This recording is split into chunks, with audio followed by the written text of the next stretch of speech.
that you are not going to do that. Immediately I called to one of my Christian friends and she shared with me the gospel. On the spot I accepted Lord as my Savior. The next moment I felt free from the burdens and all kind of thoughts and everything left me.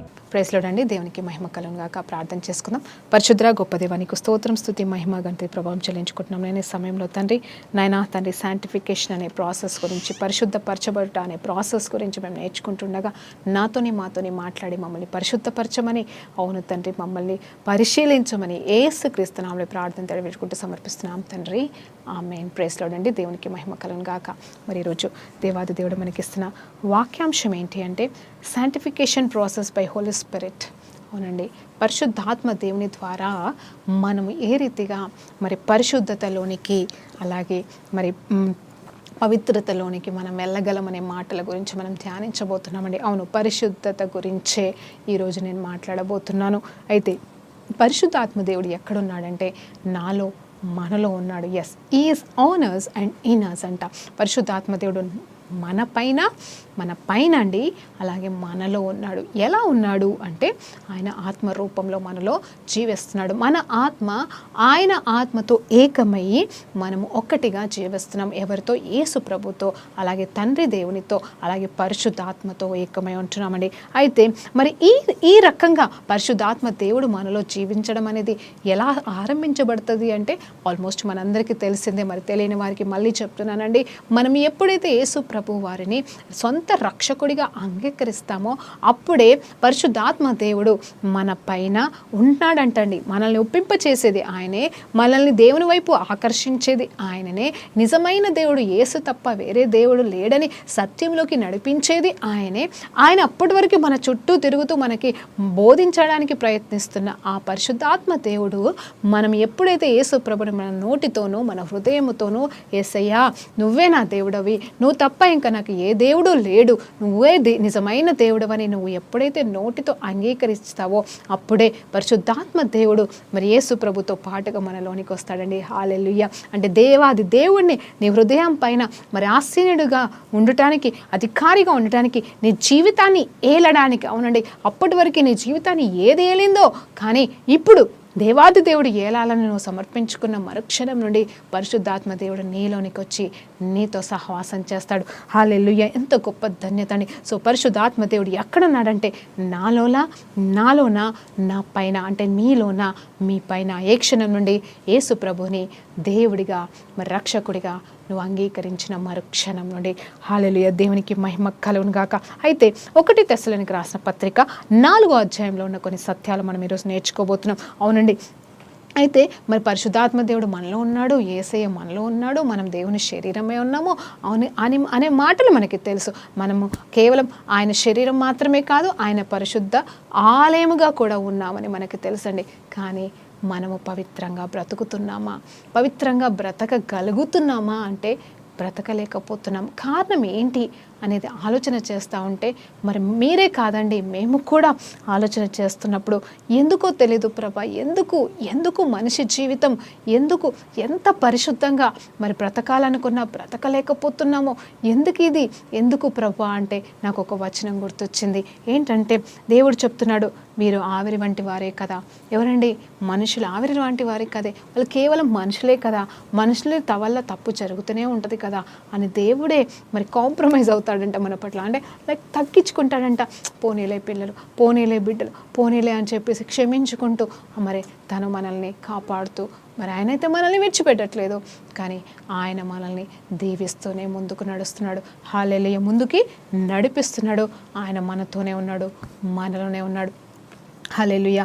మరి నిజంగా చెప్పాలంటే మరి యేసు ప్రభు వారు కూడా భూలోకంలో వచ్చినప్పుడు, తను సంపూర్ణమైన మనిషిగా వచ్చినప్పుడు మరి ఆ పరిశుద్ధాత్మ దేవుని సహాయంతోనే, పరిశుద్ధాత్మ వలననే మరి మేరీ గర్భవతి అయి మరి కుమారుణ్ణి కనింది కదండి. మరి ఏ పరిశుద్ధాత్మ దేవుడు, మరి పరిశుద్ధాత్మ దేవుని మరి సహాయంతో, పరిశుద్ధాత్మ దేవుని వలననే మరి గర్భవతి అయ్యి మరి యేసు ప్రభుని కుమారుడిగా కనింది. అయితే కానీ నిజం చెప్పాలంటే ఎప్పుడైతే మరి బిడ్డ యేసు ప్రభు వారు పుట్టారో అతను మామూలు మామూలు మనిషిగానే భూమిపైన జీవించాడు. నిజం చెప్పాలంటే పరిశుద్ధాత్మ దేవుడిని పొందుకొని పుట్టి ఉన్నవాడే, కానీ అతను పరిశుద్ధాత్మ లేకుండా 30 సంవత్సరాలు జీవించడం అనేది జరిగింది. అంటే దేవుడున్నాడు, తండ్రి దేవుణ్ణి కొలుస్తున్నాడు, కానీ పరిశుద్ధాత్మ దేవుడైతే యేసు ప్రభువులోనికి ఎప్పుడు రావడం అనేది జరిగిందంటే ఎప్పుడైతే యోహాను ద్వారా మరి రక్షణ పొందుకున్నాడో, అంటే సారీ అండి, క్షమించాలి ఆ మాట నేను వాడకూడదు, కానీ బాప్తిజము మరి తీసుకోవాలి అని చెప్పి తీసుకున్నాడో, పావరం రూపంలో పరిశుద్ధాత్మ దేవుడు మరలా యేసు ప్రభువులోనికి వచ్చి ఉన్నాడు. అయితే ఇక్కడ వ్యత్యాసం ఏంటంటే క్రీస్తుని మనం అంగీకరించినప్పుడు, యేసు ప్రభువును మనం అంగీకరించినప్పుడు పరిశుద్ధాత్మ దేవుడు మనలోకి వచ్చి మన ద్వారా మనలో జీవిస్తూ మనము ఏ పాపంలో పడిపోనీయకుండా కాపాడుతూ ఉంటాడో, అది మొదటి పాయింట్ అండి. కానీ యేసు ప్రభు వారి విషయంలో అయితే మరి ఎప్పుడు 30వ సంవత్సరంలో పరిశుద్ధాత్మని పొందుకున్నాడు, కానీ 30 సంవత్సరాల వరకు కూడా పరిశుద్ధాత్మ దేవుడు తనలో లేకపోయినానో అతను మాత్రం పాపం లేకుండా జీవించాడు. ఇదండి వ్యత్యాసం. పాపం లేనివాడిగా జీవించడానికి ఈ లోకానికి వచ్చాడు. పాపం అనేది అంటకుండా బ్రతికాడు కాబట్టి తన శరీరము ద్వారా కార్చబడిన రక్తము పవిత్రమైన రక్తంగా మరి తను జీవించినంత కాలము కాపాడుకున్నాడు కాబట్టి ఆ రక్తము బలి అర్పణగా మరి కరుణాపీఠం మీద చల్లకరించబడినప్పుడు మరి అద్భుతము జరిగింది. దేవునికి మహిమ కలుగును గాక. మనమందరము కూడా ఆ రక్తము ద్వారా, ఆ పరిశుద్ధమైన రక్తము ద్వారా మనము విమోచించబడ్డామండి. ఇది సత్యం అండి. హల్లెలూయా, దేవునికి మహిమ కలుగును గాక. అయితే అతను మరి మనిషి రూపంలో వచ్చి పవిత్రంగా జీవించగలిగాడు.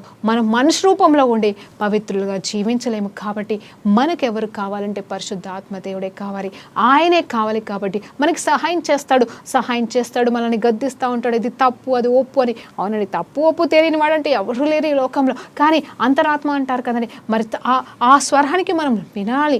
వింటే పవిత్రంగా బ్రతుకుతాం, వినకపోతే మనం అటు ఇటు మరి మన ఇష్టానుసారమైన జీవితాన్ని జీవిస్తూ ఉంటాం. ప్రతిరోజు మనం కనీసం ఒక 2-3 తప్పులన్నా పొరపాట్లన్నా మనం చేస్తూ ఉంటామండి. అప్పుడు మనలోకి వెళ్ళి తలంపు వస్తుంది, చేయకూడదు, చేయకూడదు అని. చెయ్యొచ్చా చేయకూడదా అనేది ఒకవైపు అయితే, చెయ్యకూడదని కూడా మనకి ఆన్సర్ తెలుస్తుందండి. కొన్ని విషయాలు తెలియకపోవచ్చు, కానీ కొన్ని విషయాలు తెలిసినా కూడా మనం తప్పు చేస్తూ ఉంటాము. మరి ఆ సమయంలో మనం పరిశుద్ధాత్మని దుఃఖపెడతా ఉంటామండి. సో ఆ రకంగా మనం ఏమైపోతామంటే పాపంలో పడిపోతాం, తప్పుల్లో పడిపోతాం, అప్పుడు దేవునికి దూరం అయిపోతాం. ఇలా అండి, నిజంగా మనమైతే రక్షణ కోల్పోము, మనమైతే నిజంగా నరకానికి వెళ్తామని నేను చెప్పను, కానీ మనం ఏమైపోతాం తెలుసండి, దేవునికి దూరంగా మరి జీవిస్తున్నట్టు అనిపిస్తుంది. ప్రార్థన చేయడానికి ప్రార్థన రాదండి ఆ సమయంలో. ఇక మనం తప్పు చేస్తే ఏమనిపిస్తుంది అంటే ఒక దోషారోపణ అనేది మనల్ని మరి బాధ పెడతా ఉంటుంది. ఎవరో కొట్టినట్టే అనిపిస్తుంది, ఎవరు కొట్టరు, అసలు మనం తప్పు చేసినట్టు కూడా ఎవరికి తెలియదు, కానీ ఎవరో మనల్ని కొడుతున్నట్టు, మనకి అసలు ఏంటంటే నిద్ర పట్టదు, నెమ్మది ఉండదు, సమాధానం ఉండదు. కానీ నిజం చెప్పాలంటే అదే నువ్వు పాపం చెయ్యకుండా దేవుడు చెప్పినట్టుగా, మనలో ఉన్న పరిశుద్ధాత్మ దేవుడు చెప్పినట్టుగా నువ్వు పరిశుద్ధంగా ఉంటే ఏమవుతుందో తెలుసా అండి, సంతోషంగా ఉంటావు, ఆనందంగా ఉంటావు. నువ్వు కోరుకున్నది నీకు దక్కకపోయినా నెమ్మది ఉంటుంది, మనశ్శాంతి ఉంటుంది, పరిశుద్ధంగా బ్రతుకుతున్నావు అనే తృప్తి నిన్ను ఎంతగా ఆనందింపజేస్తుందండి. కానీ తప్పు చేస్తే మాత్రం నిన్ను బ్రతకనివ్వదు. నువ్వు బ్రతుకున్నా చచ్చిన వాడిలాగా అనిపిస్తుంది. నువ్వెన్ని చేసినా ఏదో వెళ్తే అనేది కనిపిస్తుంది. నిజం చెప్పాలంటే యేసుప్రభు వారు మన హృదయంలోకి వచ్చి రావడం వెనకాలన్న కారణమే మనలో ఉన్న వెలుతుని తొలగించి ఆయన పూర్ణుడిగా జీవించినప్పుడు ఆయనకు కలిగిందంతా మనకివ్వడానికి, ఆయన పొందుకున్న సంతోషం, సమాధానం, నెమ్మది, పరిశుద్ధత, ఆయన లక్షణాలన్నీ కూడా మనలో ఉండడానికే ఆయన మనలోనికి వచ్చి ఉన్నాడు, రావాలని కోరుకుంటున్నాడు. అందరూ రక్షించబడాలి, అందరూ ఆయనలాగా లివ్ లైక్ జీసస్ అని కోరుకుంటున్నాడు. మరి నిజం చెప్పాలంటే కానీ అలా మనం జీవించలేకపోతున్నాం, దేవుని లోపల పెట్టుకొని కూడా మనం జీవించలేకపోతున్నాం. అంటే అది కేవలం ఏంటంటే మనిషి వట్టివాడు, మనిషి ఆవిరి లాంటి వాడు, మనిషి వల్ల ఏది కాదు. పౌలు భక్తుడు కూడా ఒక మాట అంటాడు కదండి, మరి ఏది చేయాలనుకుంటున్నాను అది చేయలేకపోతున్నాను, ఏది చేయకూడదో అదే చేస్తున్నాను, ఈ భయంకరమైన ఈ శరీరం నుండి, అంటే ఈ మృతమైన ఈ శరీరం నుండి నన్ను తప్పించువాడు ఎవరు అని అంటూ ఉన్నాడండి. నిజంగా ఆ మాటకు అర్థము నిజంగా ఆలోచన చేస్తుంటే పౌలు భక్తుడు నిజంగా ఏమన్నా తప్పులు చేశాడా, పాపాలు చేశాడంటే నాకు తెలియదండి. కానీ తను కూడా తన శరీరంని బట్టి, మరి తన ఆలోచనను బట్టో, తలంపులను బట్టో, తను ఎదుర్కొంటున్న పరిస్థితులను బట్టో, తను చెయ్యకూడదు వాటిని చేస్తున్నానయ్యా, చేయాల్సిన వాటిని చేయలేకపోతున్నానని చెప్పేసి అంటున్నాడు. అది పరిచర్యలోనే కావచ్చు, లేకపోతే పనుల విషయంలోనే కావచ్చు, అది ఏ విషయంలోనే కావచ్చు. కానీ చివరికి ఒక మాట అంటాడు, ఈ భయంకరమైన శరీరం నుండి నన్ను తప్పించేవాడు ఎవరు అని అని ప్రాధేయపడుతున్నప్పుడు వెంటనే తనకి ఒప్పుకుంటున్న మరలా తన నోటితోనే తనగా మరి ఆలోచించి తెలుసుకుంటున్న మాట ఏంటంటే, ఇంకెవరు, నా తండ్రి, నా యేసయ్య, నన్ను సృష్టించిన సృష్టికర్త నన్ను విడిపించడానికి రెడీగా ఉన్నాడని లోబడుతున్నాడు. అంటే మరి ఆ పరిస్థితిలో చేయకూడని వాటిని చేయబోతున్న సమయంలో, దేవా క్షమించు, చేయలేకపోతున్నాను, మరి తప్పించు ప్రభా అని చెప్పేసి అడిగినప్పుడు మరి దేవుడు కాపాడుతా వచ్చాడేమో ఆయనని. హల్లెలూయా. అందుకే పౌలు భక్తుడు తన పరుగు పందాన్ని నేను ముగించాను అని చెప్పేసి గొప్పగా చెప్పుకోగలిగాడు. ఈరోజు నువ్వు నేను మనకి దేవుడిచ్చిన పరుగు పందెంలో మనం ముందుకు సాగాలంటే మొట్టమొదటిది పరిశుద్ధతనే ప్రాముఖ్యమండి. పరిశుద్ధత లేకుండా దేవునికి ఇష్టమై ఉండుట అసాధ్యం. నేను పరిశుద్ధుడను కాబట్టి మీరు కూడా పరిశుద్ధంగా ఉండండి అని దేవుడు చెప్తున్నాడు. కొంతమంది అంటారు నేనేం తప్పు చేయలేదని, ఒప్పుకోరండి అసలు. అవును, 1 యోహాను సువార్త 1వ అధ్యాయం 6 నుండి 9 వచనాలు, అలాగే 2వ అధ్యాయంలో కొన్ని వచనాలు మనం చూసినప్పుడు అక్కడ ఆలోచన చేసే మాటలు చాలా ఉన్నాయండి. ఏంటంటే మీరు వెలుగు సంబంధిగా ఉన్నారు కాబట్టి చీకటి అనేది మీలో ఉండకూడదు. అవునండి, నేను వాక్యం తీసి చదవట్లేదు, ఎందుకంటే అందరికీ అర్థమయ్యే రీతిగా చెప్తున్నానండి. మరి ఏమంటాడంటే, మీరులో చీకటి ఉంటే మీరు దేవుని సంబంధికులు కాదు, అప్పుడు మీరు అబద్ధికులు అవుతారు అని చెప్తున్నాడు. అలాగే ఇంకొక మాట అంటున్నాడు, మీలో వెలుగే ఉండాలని చూడండి, చీకటికి ఛాన్స్ ఇవ్వకండి అంటున్నాడు. చీకటి అంటే ఏంటండి? మరి మీరు చేయకూడని తప్పులు, చేయకూడని పాపాలు, అంతే అండి, ఇంకేమీ లేదు. మరి అంత మాత్రమే కాదు, ఇతరులని ప్రేమించడం గురించి కూడా అక్కడ మాట్లాడుతూ ఉన్నాడు. అయితే ప్రాముఖ్యమైనది ఏంటంటే, ఇదిగో మీరు పాపం, అలాగే ఇంకో మాట కూడా అంటున్నాడు, మీలో వెలుగు ఉండాలి, మీలో సత్యం ఉండాలి. అంత మాత్రమే కాదు, మీరు ఇంకొక విషయం కూడా మాట్లాడుతున్నాడు అక్కడ, మీలో పాపం లేదని అంటున్నారే, అది అబద్ధం అవుతుంది అని అంటున్నాడు. అంటే వెలుగున్న చోట మరి చీకటి ఉండదు కదండి. మీరు వెలుగు సంబంధిగా ఉండమని దేవుడు చెప్తున్నాడు. అంత మాత్రమే కాదు, మీరు పాపం లేదనే మాట మీరంటే, నాలో పాపం లేదంటే మీరు అబద్ధికులు అవుతున్నారు. ఎందుకంటే పాపం లేని వాళ్ళంటూ ఎవరు లేరు. ఈవెన్ సోలొమోను కూడా ఒక చక్కటి మాట అంటాడండి. ఎప్పుడు తెలుసా? మందిర ప్రతిష్ఠిత సమయంలో. హల్లెలూయా. పరిశుద్ధాత్మ దేవుడు జ్ఞాపకం చేస్తున్నాడు. మరి ఆయన మందిరాన్ని, అవును, దావీదు మహారాజు కోరుకున్న మందిరాన్ని సొలొమోన్ గారు మరి కట్టిన తర్వాత దాన్ని ప్రతిష్ఠించిన సమయంలో ప్రార్థన చేస్తూ ఏమంటున్నాడు తెలుసా? అయ్యా, ఇదిగో అయ్యా, ఈ లోకంలో ఎవ్వరు కూడా పరిశుద్ధులు లేరు, ఒక్కరు కూడా పరిశుద్ధులు లేరు. ఈవెన్ రోమీలో రాసిన పత్రికలో కూడా మనకు తెలుసు కదండి, నీతిమంతుడు ఒక్కడునూ లేడు. నిజమే. కానీ అక్కడ ఈ సొలొమోన్ ఏమంటున్నారంటే, అయ్యా, మరి పరిశుద్ధులు ఒక్కరు కూడా లేరు ప్రభా, మరి పవిత్రంగా ఎవరు బ్రతకలేరు, తప్పు చేయకుండా ఎవరు ఉంటారు కదా ప్రభా. ఈ లోకంలో ఉన్న మనుషులంతా తప్పు చేసేవాళ్లే, వాళ్ళకి చేసే స్వభావమే ఉంటుంది, చేయకుండా ఉండలేరు. కాబట్టి వాళ్ళు తప్పులు తెలుసుకొని నీ వైపు, అంటే ఈ మందిరం వైపు, అంటే దూరంగా ఉన్న వాళ్ళు ఈ మందిరం వైపు, అంటే ఆ దిక్కు వైపు, దానిలాగా మరి ఆ మందిరం తీసుకొని ప్రార్థన చేసినట్టుగా మరి ఆ తండ్రి దేవుని జ్ఞాపకం చేసుకుని మందిరం వైపు చూసో, మందిరం వైపు నిలబడో, లేకపోతే మందిరంలోకి వెళ్ళో, మరి ఆయన సన్నిధికి వెళ్ళో ప్రార్థించినప్పుడు, అయ్యా, వారి పాపను క్షమించు అని సొలొమోన్ గారు చక్కటి ప్రార్థన చేస్తాడండి. అప్పుడు మరి తండ్రి దేవుడు జవాబు కూడా ఇస్తాడు. రిప్లై ఇచ్చినప్పుడు, మరి దర్శనపూర్వకంగా మాట్లాడినప్పుడు, నువ్వు చెప్పిన ప్రతి ప్రార్థనకి నేను జవాబిస్తున్నాను అని అంటాడు. అంటే దాని అర్థం అక్కడ ఎన్ని ప్రార్థనలు అయితే చేశాడో సొలొమోన్, అందులో ఈ ప్రార్థన కూడా చేసినప్పుడు, అప్పుడు అవును, నా తట్టు జనులు తిరిగితే నేను వారిని క్షమిస్తాను. అదే కదండి మనం ప్రతిరోజు ధ్యానిస్తూ ఉంటాం. ప్రభా, నీ తట్టు తిరిగిన ఎడల నువ్వు మా తట్టు తిరుగుతానంటావు కదా ప్రభా. ఇదిగో తండ్రి, మరి తగ్గించుకొని నీ వైపు తిరిగి, పాపము చేసిన వాళ్ళు ఎవరైనా సరే తమ్ము తగ్గించుకొని ఒప్పుకొని నీ వైపు తిరిగి ప్రార్థన చేస్తే ఒప్పుకుంటాను, క్షమిస్తాను అంటున్నావు కదా అని ప్రార్థన చేస్తలేమా అండి? మనం చేస్తున్నాం. అలాగే మరి ఇక్కడ కూడా పాపం లేని వారంటూ ఉండరు, కానీ మరి దేవాది దేవుడు చెప్తున్నాడంటే మీరు ఒప్పుకోవాల్సిన వారిగా, మరి పాపం లేదంటే అబద్ధికులు అవుతారు, కాబట్టి పాపం ఉందని ఒప్పుకొని విడిచిపెట్టండి అని కూడా మరి అక్కడ చెప్తున్నాడు. అయితే మరి ఈ తెస్సలోనిక రాసిన పత్రికలో చూస్తే 4వ అధ్యాయం 3వ వచనం నుండి మరి ఒక 2-3 వచనాలు చూస్తామండి. మీరు పరిశుద్ధులవుటకే అనగా మీరు జారత్వమునకు దూరంగా ఉండుటే దేవుని చిత్తము. చూడండి, పరిశుద్ధంగా ఉండడమే దేవుని చిత్తం. ఇక్కడ జారత్వం అనే ఒక పాపం గురించి రాయబడింది, కానీ ఇంకెన్నో పాపాలు కూడా ఉంటాయి. కాబట్టి ఏ పాపం కూడా చేయకుండా పరిశుద్ధంగా ఉండడమే మరి దేవుని యొక్క చిత్తమై ఉన్నది. మీలో ప్రతివాడును దేవుని ఎరుగనని అన్యజనుల వలె ఉండకుండా మరి పరిశుద్ధంగా ఉండమని చెప్తా ఉన్నాడు. అంత మాత్రమే కాదు, 7వ వచనం చూస్తే పరిశుద్ధులగుటకే దేవుడు మనల్ని పిలిచెను గాని అపవిత్రులుగా ఉండుటకు పిలవలేదు. కాబట్టి ఉపేక్షించువాడు మనుషులను ఉపేక్షించుచున్నాడు కాదు కానీ దేవుడు పంపిన పరిశుద్ధాత్మనే ఉపేక్షిస్తున్నాడు. ఇక్కడ మనం పరిశుద్ధాత్మ గురించి మరలా మనం మాట్లాడబోతున్నామండి. ఇక్కడ ఏం మాట్లాడుతున్నాడంటే, ఒకవేళ మీరు దేవుణ్ణి నమ్ముకొని దేవునిలో రక్షణ పొందుకొని దేవుని కోసం జీవిస్తూ మరి ముందుకు సాగుతున్న సమయంలో తప్పు చేస్తే యోహాను సువార్త 1 యోహాను పత్రికలో చెప్పినట్టుగా మీరేం చేయాలంటే తప్పులు ఒప్పుకొని ప్రభా క్షమించమని అడిగితే ఆయన క్షమించడానికి నమ్మదగిన దేవుడు కాబట్టి ఆయన మన పాపములు క్షమిస్తాడండి. అదొక పాయింట్ని మనం జ్ఞాపకం చేసుకోవాలి. అలాగే ఇక్కడ ఇంకా జీవిస్తూ పాపంలో పడిపోయి దాని గురించి ఆలోచించకుండా మనస్థానుసారంగా అలాగే పాపంలో ముందుకు సాగితే మనం ఎవరిని తృణీకరిస్తున్నామంట తెలుసా అండి? ఎవరిని రిజెక్ట్ చేస్తున్నామంట అంటే దేవుణ్ణి కాదు కానీ మరి మనుషులని కాదు కానీ పరిశుద్ధాత్మని రిజెక్ట్ చేస్తున్నామంటే. ఎవరా పరిశుద్ధాత్ముడు అంటే, ఎప్పుడైతే నువ్వు రక్షణ పొందుకున్నప్పుడు నీలో వచ్చి జీవిస్తున్న పరిశుద్ధాత్మనే నువ్వు తృణీకరిస్తున్నావు. పరిశుద్ధాత్మ దేవుడు ఏం చేస్తాడండి? పరిశుద్ధాత్మ దేవుడు నడిపిస్తాడు, నేర్పిస్తాడు, బోధకుడుగా ఉన్నాడు, ఆదరిస్తాడండి, మనకి తండ్రిగా ఉంటాడు, తల్లిగా ఉంటాడండి. ఆయన నుండి వచ్చే మాటలు గొప్పగా ఉంటాయండి. మనకి ఏ సిచ్యువేషన్లో ఏమి కావాలో జ్ఞాపకం చేస్తాడు.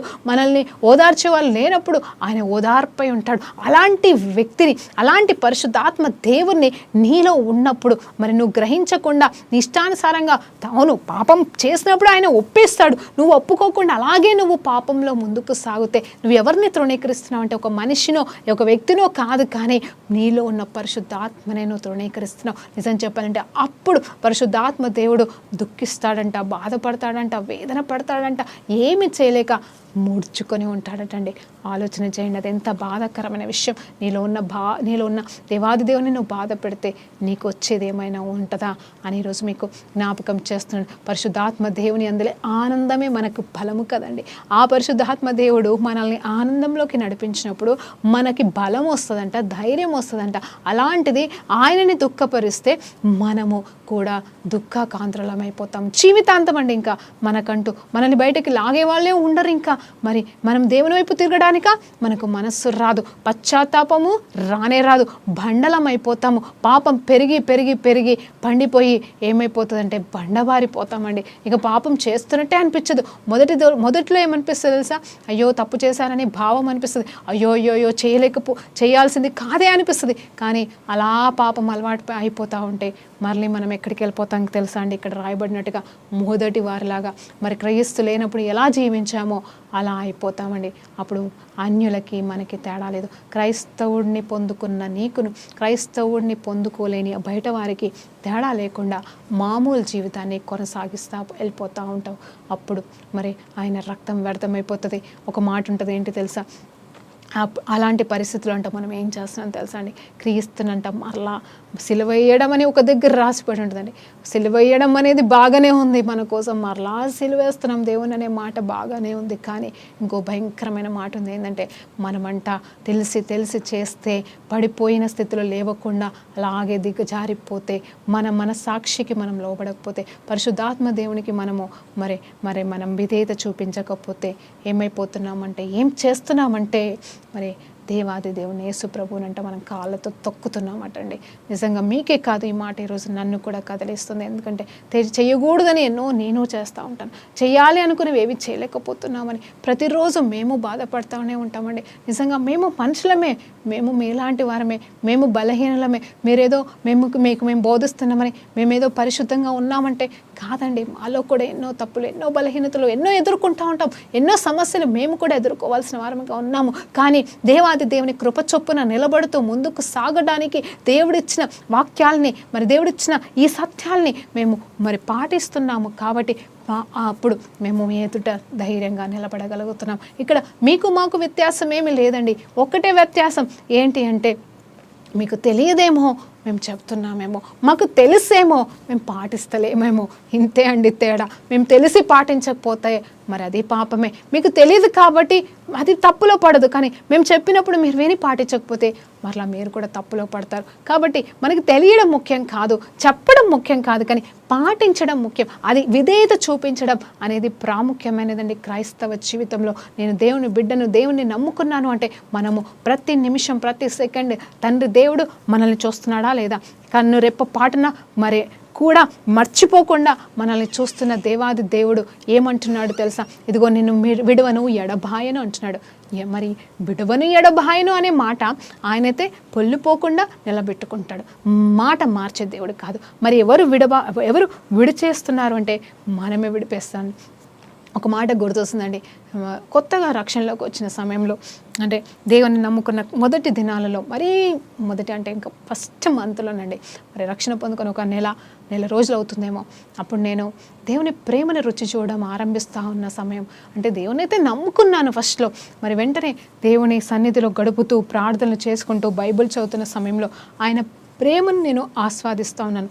ఈ లోక ప్రేమ కంటే శ్రేష్టమైన ప్రేమను నేను రుచి చూడడం ఆరంభించిన తర్వాత నాకేమనిపించిందంటే, ఒక మనుషుల ప్రేమ కోసం, ఒక వ్యక్తి కోసం నేను చనిపోవాలనుకున్నానండి. అది నా సాక్ష్యం. కానీ దేవాది దేవుడు ఇక్కడ చెప్తున్న మాట ఏంటి? ఆయన ప్రేమ ఎట్లయిపోయిందంటే నేను అన్నీ మర్చిపోయేలాగా చేసేసిందని. నా జీవితం, నా గతం అంతా కూడా మర్చిపోయేలాగా చేసినప్పుడు నేను ఒక మాట అన్నాను. తెలియని తనంతో అన్నానో తెలిసి అన్నానో అని కాదు, కానీ నాకు తెలియకనే అన్నానండి. ఇప్పుడు తెలుసు, అప్పుడు అసలు అది కూడా తెలియదు. ఏమన్నాను తెలుసా అండి? ప్రభా, నువ్వు నన్ను విడిచిపెట్టినా నేను విడిచిపెట్టను అన్నాను. అంటే దాని అర్థం ఏంటండి? దాని అర్థం ఏంటి? తండ్రి దేవుడు అంట నన్ను విడిచిపెడతాడంట, నేను ఆయనను విడిచిపెట్టానంట. నాకు తెలియదు కదా ఆయన విడవడు ఎడబాయడు అనే వాగ్దానం నాకు అప్పటికీ తెలీదు. ఆయన ఒక్కసారి మన హృదయంలోకి వచ్చాడంటే ఆయన ఎప్పటికీ మనతో ఉంటాడన్న సత్యాలు నాకు తెలియదు. కాబట్టి అంత అవగాహన అప్పటికీ నాకు లేదు. కాబట్టి ఆయన ప్రేమను మాత్రం రుచి చూస్తున్న నేను ఏమంటున్నానంటే, నిజమే లోకానుసారమైన మనుషులు, లోకంలో ఉన్నవారు అంటే మనుషులే, అంటే లోకంలో ఉన్న మనమైనా అందరం అండి, నిజంగా ఒక వ్యక్తి కోసం నువ్వు నాకు దక్కకపోతే నేను చచ్చిపోతానని బెదిరిస్తూ ఉంటారు కదండి. ఆ రకంగా నాకు తెలియదు. కానీ నేను ఒక మాట అన్నాను, ప్రభా, ఎవరి కోసమో చచ్చిపోవాలనుకున్నాను. ఇప్పుడైతే నేను చచ్చిపోను, ఎవరి కోసమో చచ్చిపోను, కానీ నువ్వు నన్ను విడిచిపెట్టినా నేను మాత్రం నిన్ను విడిచిపెట్టానని చెప్పేసి ఒక ఒప్పందం లాగా నేను మాట పలికానండి. అంటే అది కూడా ఒప్పందం అంటే ఏదో వాగ్దానం అని కాదు, కానీ నా హృదయంలోకి వెళ్ళి వచ్చిన మాట. ఆ తర్వాత దేవునిలో అలా ఎదుగుతూ ముందుకు సాగుతూ కొన్ని సంవత్సరాలు గడిచిన తర్వాత నాకు అర్థమైంది ఏంటంటే, మనమే ఆయనని విడిచిపెడతాము.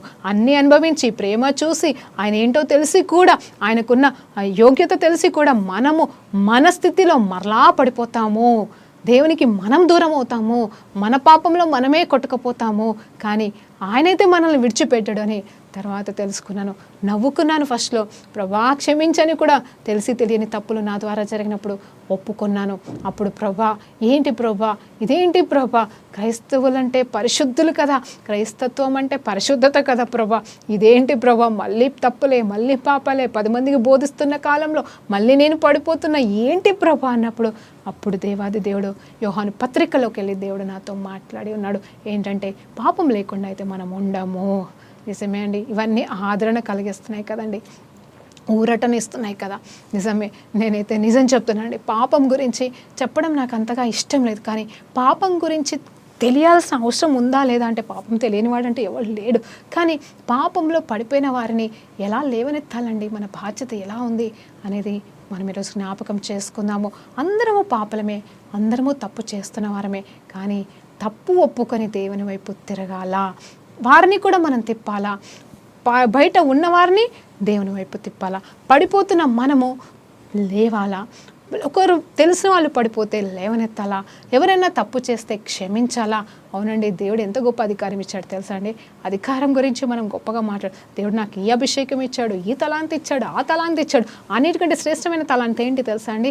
దేవుడు నీకు ఒక వరం ఇచ్చాడు, ఒక అధికారం ఇచ్చాడు, నాకు ఇచ్చాడు, నీకు ఇచ్చాడు. నువ్వు క్రైస్తవుడవైతే, నువ్వు దేవుని బిడ్డవైతే, నువ్వు దేవుని శిష్యుడవైతే ఏంటి తెలుసా, ఇదిగో నేను క్షమించినట్టుగా నువ్వు కూడా ఇతరులను క్షమించాలి అని చెప్తున్నాడు. హల్లెలూయా, దేవునికి మహిమ కలుగును గాక. నువ్వెవరినైతే క్షమిస్తావో నేను వాడిని క్షమిస్తానంటున్నాడు. సో ఇప్పుడు మనం చేయాల్సిన గొప్ప అద్భుతం ఏంటంటే, స్వార్థలోనికి వాళ్ళని నడిపించడం ఒక్క పని అయితే, వాళ్ళని రక్షించడానికి వారికి స్వార్థ ప్రకటించడం ఒక్క ఎత్తు అయితే, ఇలా ఆదరణ కలిగించే మాటలు చెప్పడం ఒక్క ఎత్తు అయితే, వారి కోసం మనం ప్రార్థన చేయడం, ఇవన్నీ ఒక్క వైపు పెడితే, నీకు తెలిసి తెలియని వారు ఎవరైనా తప్పులలో పాపులలో ఉండి నీకు అన్యాయం చేసిన వారే కావచ్చు, నువ్వు వారిని క్షమిస్తేనంట వారిని దేవుడు క్షమిస్తే, ఇంకా వారిని దేవుడు క్షమిస్తాడు. వారిని దేవుడు క్షమిస్తే ఇంకేముందండి, పరలోకానికి వెళ్ళిపోతారు. నువ్వు క్షమించడం ద్వారా వాళ్ళు పరలోకానికి వెళ్ళిపోతారు, నరకం నుండి తప్పించబడతారు. ఇంత గొప్ప అధికారం నీకు నాకు ఇచ్చి ఉన్నాడు కాబట్టి అది కూడా పరిశుద్ధాత్మ సహాయంతోనే జరుగుతుందండి. పరిశుద్ధాత్మ దేవుడు అంటే ఎవరంటే తెలుసా? స్పిరిట్ ఆఫ్ గ్రేస్ అంటే ఆయన కృప గల దేవుడు మనలో ఉన్నాడు. అంటే మనం ఆ కృపని మనం పొందుకొని నీ కృప నాకు చాలు ప్రభా అని మనము ఏదో నింపుకొని కాదండి, ఆ కృపని పంచాలా, ఆ కృపని ఇతరులకి మనం ఇవ్వాలి. ఆ కృప ద్వారా ఇతరులకు కూడా రక్షించబడే మార్గాలలాగా మనం ఉండాలని దేవుడు చెప్తున్నాడు. అలాగే దేవుడు ఏమై ఉన్నాడు? ప్రేమ ఉన్నాడు. ఆ ప్రేమని పొందుకున్నాం మనం. ఇతరులకి ప్రేమను పంచినప్పుడు ఆ ప్రేమను బట్టి వాళ్ళు దేవునికి ఆకర్షించబడితే అదండి నిజమైన పరిశుద్ధాత్మ కార్యములు. అలా నీలో పరిశుద్ధాత్మ దేవుడు ఉంటే, నీ పైన పరిశుద్ధాత్మ దేవుడు ఉంటే హల్లెలూయా, మరి మనము నిజముగా దేవుని బిడ్డలుగా జీవించగలుగుతాము. మరి దేవుని చిత్తాన్ని కూడా మనం చేస్తాము. మరి మనం దేవుని చిత్తం ఏంటని తెలుసుకుంటున్నాం. పరిశుద్ధాత్మ తప్ప మరి ఇంకేది కాదని దేవుడు చెప్తున్నాడు. అయితే ఈ తెస్సలోనిక రాసిన పత్రికలో 4వ అధ్యాయంలో ఇంకా కొన్ని వచనాలు మనం చూస్తే అక్కడ మరి 13వ వచనము నుండి మరి కొన్ని వచనాలు చదువుదామండి ముగింపులో. ఏంటంటే మరి ఉన్నారు అంటే ఆర్పాటంతోనూ మరి ఆ దేవుడు రెండో రాకళ్ళు రాబోతున్నప్పుడు మనము దేవునితో సదాకాలం ఉండాలి అంటే ఈ పరిశుద్ధత మాత్రమే, పరిశుద్ధాత్మ దేవుడు మాత్రమే మనకు సహాయం చేస్తాడు. ఇది గుర్తుంచుకోండి. నువ్వు చేసిన సేవ కాదు, నువ్వు చేసిన ప్రార్థనలు కాదు, అఫ్కోర్స్ అవన్నీ కూడా అవసరమండి. మరి అవన్నీ చేస్తేనే మనం నిలబడగలుగుతాము. కానీ మనకు కావాల్సిందల్లా సదాకాలము ఆయనతో ఉండాలి అంటే కేవలం ఒక్కటే సర్టిఫికేట్ మనలో ఉండాల్సింది ఏంటంటే పరిశుద్ధత. దేవునికి మహిమ కలుగును గాక. ఆ పరిశుద్ధతని మనం కోల్పోయిన ప్రతిసారి, తప్పు చేసిన ప్రతిసారి దేవుడు నమ్మదగిన దేవుడని ఒప్పుకొని విడిచిపెడితే మనకి జవాబు ఉంటుందండి. మరి మరొక్కసారి ఈ సమయంలో మీతో మాట్లాడుతున్న చివరి మాట ఏంటంటే దేవుడు మిమ్మల్ని ఈరోజు ప్రశ్నిస్తున్నాడు. ఈ క్షణంలోనే మనం ఒప్పుకుందామా, మన పాపాలు ఒప్పుకుందామా, మనం చేసిన తప్పులను ఒప్పుకొని దేవుని క్షమాపణ కోరుకుందాం. దేవునికి మహిమ కలుగును గాక. ప్రార్థనతో ముగించుకుందాం. పరిశుద్ధుడా గొప్ప దేవానికి స్తోత్రమయ్యా. ఈరోజు ఎంతమంది అయితే ఈ మాటను విన్నారో, పరిశుద్ధత గురించి మాకు తెలియక కాదు ప్రభా, తెలిసి కూడా తప్పు చేస్తున్నాం తండ్రి. ఆ రీతిగా నేను ఎన్నోసార్లు తప్పు చేశాను ప్రభా, నన్ను క్షమించి నన్ను కరుణించు దేవా. ఈరోజు ఎంతమంది అయితే ప్రభా పరిశుద్ధతను కోల్పోతున్నాం అనే బాధతో ప్రభా నీ వైపు తిరగలేకపోతున్నారో, అయ్యో బాధతో కృంగిపోతున్నారో, నైనా తని బండవారిపోయి ఉన్నారో, వారందరినీ ఈరోజు మీరు దర్శించి నీ పరిశుద్ధత అనే కవచం వారికి ధరింపచేసి నీ రక్తపు కోటతో ప్రభా వారిని ముద్రించి నైనా వారిని కడిగి పరిశుద్ధపరిచి సదాకాలము నీతో ఉండే భాగ్యాన్ని ప్రతి బిడ్డకి నాకును దయచేయమని యేసుక్రీస్తు నామములో ప్రార్థన తడి వేడుకుంటూ సమర్పిస్తున్నాం తండ్రి. ఆమేన్. ప్రైజ్ లార్డ్ అండి. దేవునికి మహిమ కలుగును గాక.